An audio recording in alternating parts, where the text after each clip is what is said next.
And now, here's your host, Ben Murphy! Oh, thank you! Good evening! Oh, that's really wonderful. Well, settle down. You may be wondering why I'm looking like this. I've just come from Hoppers Crossing.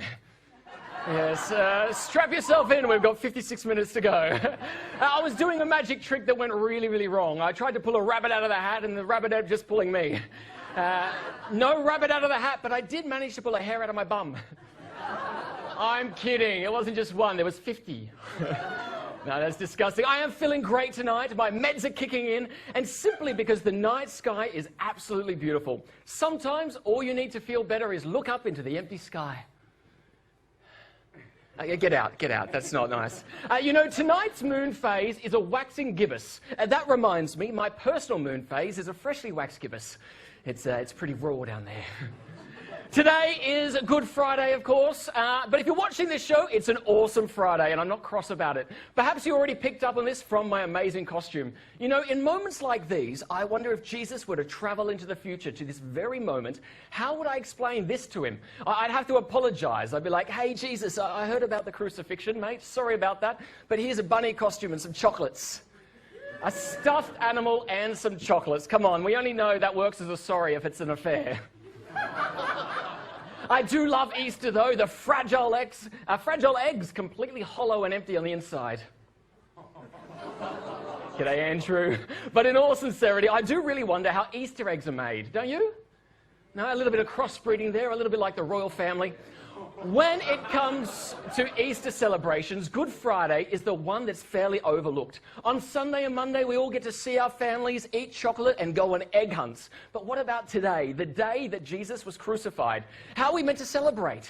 Well, I searched the internet, and it turns out there are actually several Good Friday traditions. According to the Irish Times, a classic Good Friday custom is to wash your feet and then keep the water for a year. Yeah, supposedly the water has special healing qualities that you can use for potential ailments and the like. I actually quite like the idea of this tradition, so I gave it a go myself just before the show. I made my foot water and put it in that bottle over there. Gross. That's disgusting. Okay, well, I guess we'll have to look at another Good Friday tradition. Apparently, any child born on Good Friday has the cure for tapeworm.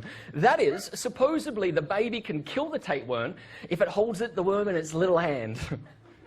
That's not a worm.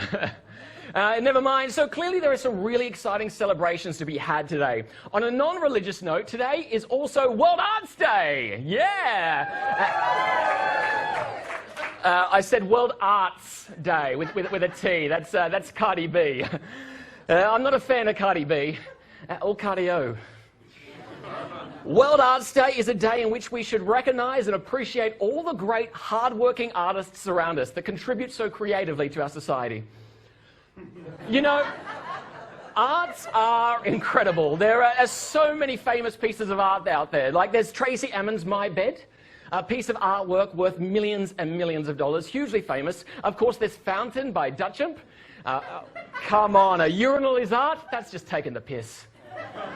One of my personal favourite artists is Australia's own Patricia Puccinini, an artist who creates wonderful and often grotesque lifelike creatures.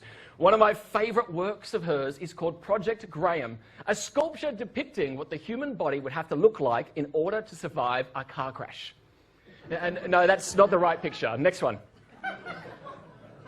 Actually, strangely similar. Can we see the first picture again? Yeah, maybe we should test out Putin's car crash durability. This weekend was, of course, the Grand Prix.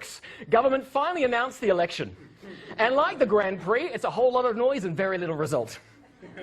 Super excited for tonight's show, though. You excited for it? Yeah! It's going to be a little bit different compared to other episodes. Introducing me to some scaly critters and more, I'm thrilled to have Olivia Knowles from Love Me Like a Reptile here on stage. Love Me Like a Reptile is an educational touring experience that gives you the chance to get up close with a slimy critter. Even, I have a peach impediment. I do have a feeling I'm going to be a tad nervous a little bit later on when I get to meet those slimy creatures. I get that awful feeling, you know, when you've got to get close to something disgusting that you don't trust and you really don't want to, as it makes you feel sick, but you've got to get close to it because all of Australia is watching. You know the feeling.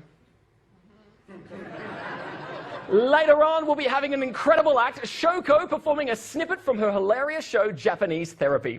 Showko is a ventriloquist. A ventriloquist is someone who makes the fake and wooden look real, controls a dummy, and makes it do things for the entertainment of others. Sorry, Ben, can you repeat that last bit? Just the last bit. Yeah, Simon, our floor manager, ladies and gentlemen. A ventriloquist is someone who makes the fake and wooden look real, controls a dummy, and... Hey. We have a live performance from those bloodsuckers from Dracula's Resurrection Tour.